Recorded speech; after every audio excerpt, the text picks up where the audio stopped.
आजकल अखबार और पत्रिकाओं में जो योग शब्द इस्तेमाल होता है वह उन क्रियाओं के लिए होता है जो इस शरीर को पुष्प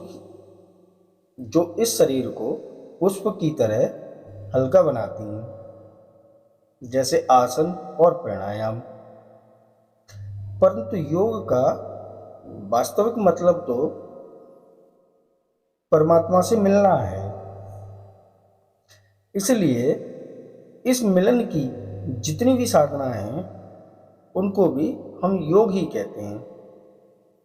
महर्षि पतंजलि ने योग पर बहुत अन्वेषण किया है और उन्होंने इसकी विभिन्न क्रियाएं भी बताई हैं।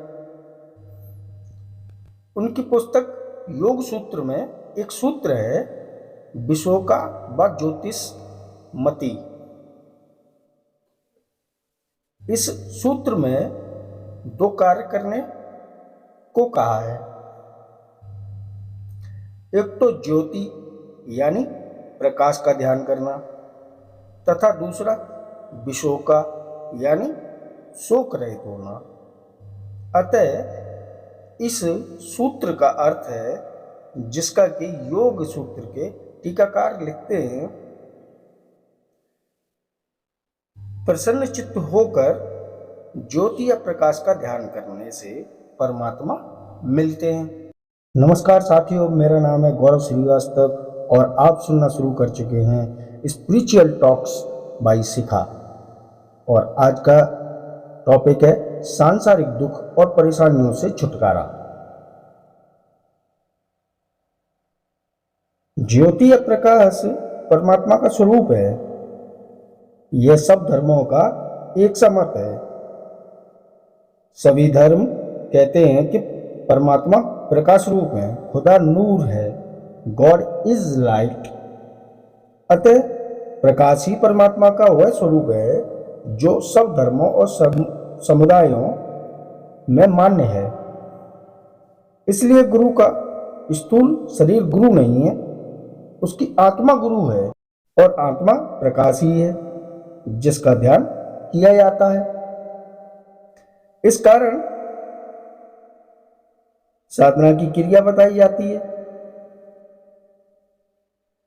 कि परमात्मा या गुरु से प्रकाश लेकर उस प्रकाश को हम अपने हृदय में ले जाएं और उसी पर अपना ध्यान केंद्रित करें।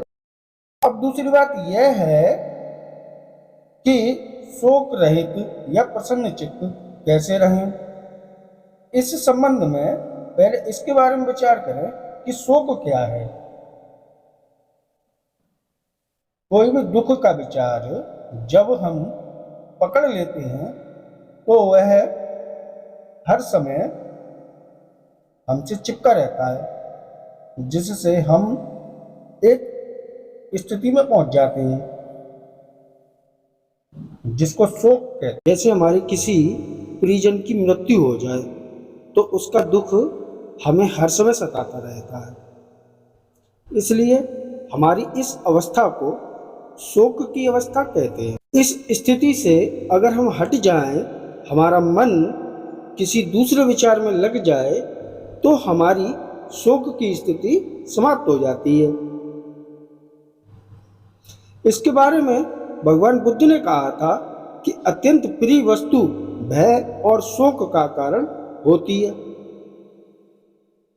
यदि हम अत्यंत प्रिय वस्तु से अपना बंधन हटा लें तो भय और शोक से मुक्ति हो जाएगी। किसी वस्तु से प्रेम करने के कारण हमें दो चीजें मिलती हैं, एक भय और दूसरा शोक। भय तो इस बात का रहता है कि वह वस्तु हमसे छिन ना जाए, और शोक तब होता है जब वह वस्तु हमसे छीन ली जाती है। जब तक प्रिय वस्तु हमारे पास है वह हमें आनंद देती है, सुख देती है, परंतु साथ में यह भय भी लगा रहता है कि न जाने कब यह हमसे छिन जाएगी।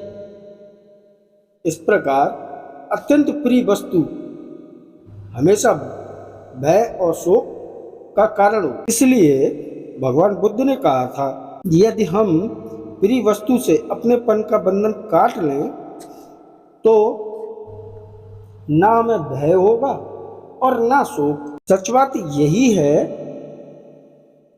कि अत्यंत प्रिय वस्तु से हमारा बंधन सिर्फ इस बात के कारण है कि यह मेरी वस्तु है। मैं और मेरी वस्तु, यह जो बंधन है यही शोक का कारण है।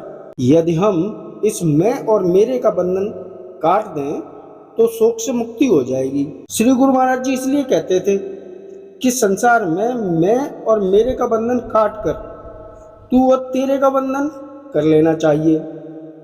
सब कुछ जो है वह गुरु या परमात्मा का है। इसी को तू और तेरा का बंधन कहते हैं। यदि हम किसी वस्तु को अपना ना समझें तो हमें उसके छोड़ने का शौक नहीं होगा।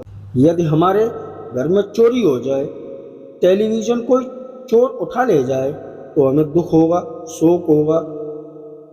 परंतु हम रोज सुनते हैं कि अमुक के घर पर चोरी हो गई, अमुक के घर से वह वस्तु उठ गई। फिर भी उस समय हमें दुख या शोक कुछ भी नहीं होता, क्योंकि उस वस्तु या वस्तुओं से हमारा तनिक भी ममत्व नहीं। महर्षि विश्वामित्र जी बड़े तपस्वी थे और वशिष्ठ जी ब्रह्मज्ञानी थे। उस समय की प्रथा थी कि वशिष्ठ जी जिसको ब्रह्म ऋषि कह देते थे वही ब्रह्म ऋषि माना जाता था।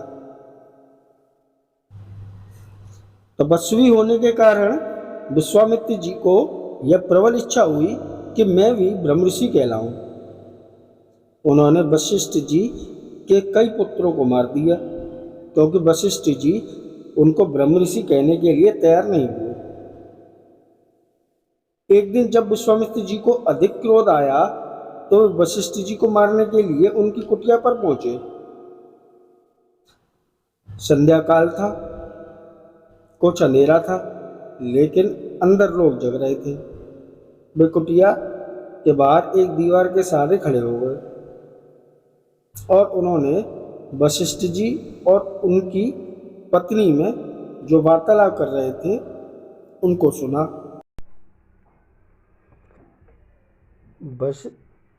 वशिष्ठ जी की पत्नी कह रही थी कि आज घर में नमक नहीं है, बिना नमक का ही भोजन करना पड़ेगा।